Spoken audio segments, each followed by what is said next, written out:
Television City, the large studio complex at the corner of Beverly and Fairfax, was the West Coast headquarters of the CBS network for more than 5 decades.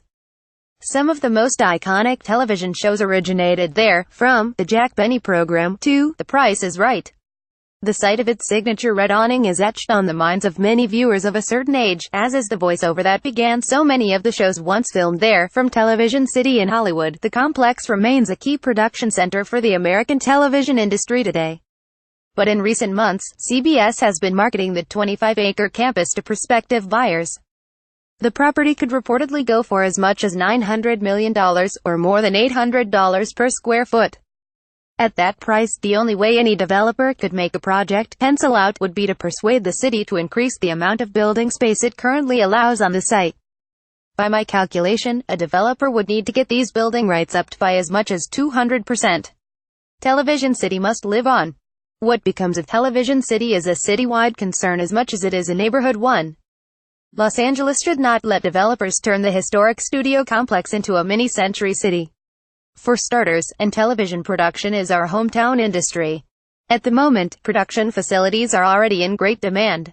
The nonprofit Film LA recently reported that studios and stages in the greater LA area had an average occupancy rate of 96% in 2016, most of them with television production. The loss of valuable production space would drive thousands of well-paying jobs to other parts of the region, or out of California entirely.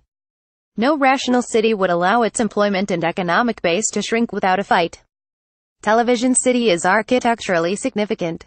Designed by William Pereira, who also designed the pyramid-shaped Transamerica building in San Francisco, the complex is one of LA's most significant representations of the mid-century modern, corporate international, architectural style. It has a distinctive, campus feel, owed in part to the way its office building and stages are set back along the north and west sides of the property.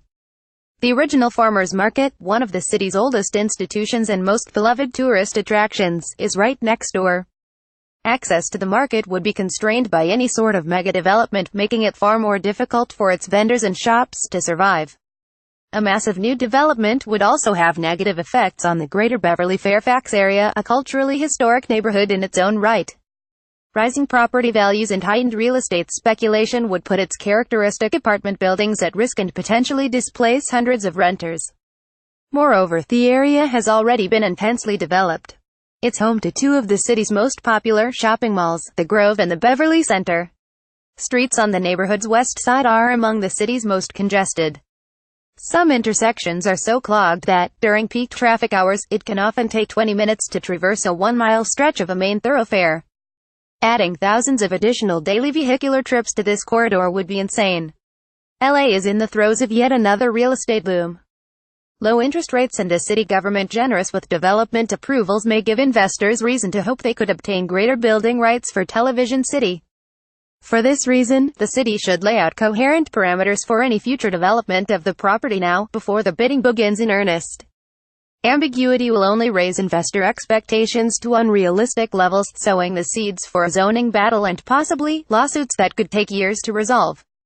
Mayor Eric Garcetti, along with council members David Ryu and Paul Koretz, who represent this area, should make clear to CBS and any prospective buyers that preservation of the production facilities is a top priority for LA. The city should also seize the moment and declare the complex a historic site. An extensive list of classic shows were taped there, variety programs, dramas, soap operas, quiz shows and even a few presidential debates. Some of the most cherished names in entertainment history have walked its halls and entertained from its stages. These historic studios should be designated as such. Where historic and architecturally significant buildings are not an issue, along the south and east sides of the CBS campus, the city should consider allowing residential development. Affordable housing would be a welcome addition there, and embraced by community stakeholders. Such development would generate only a fraction of the peak period traffic associated with a comparable commercial building. And since that part of the property doesn't abut any other residences, it would even be possible to build taller and denser apartment buildings. Regardless of who ultimately owns it, Television City must live on. It has long been important to LA and a good neighbor in the area. We should preserve this economic asset and historic treasure now.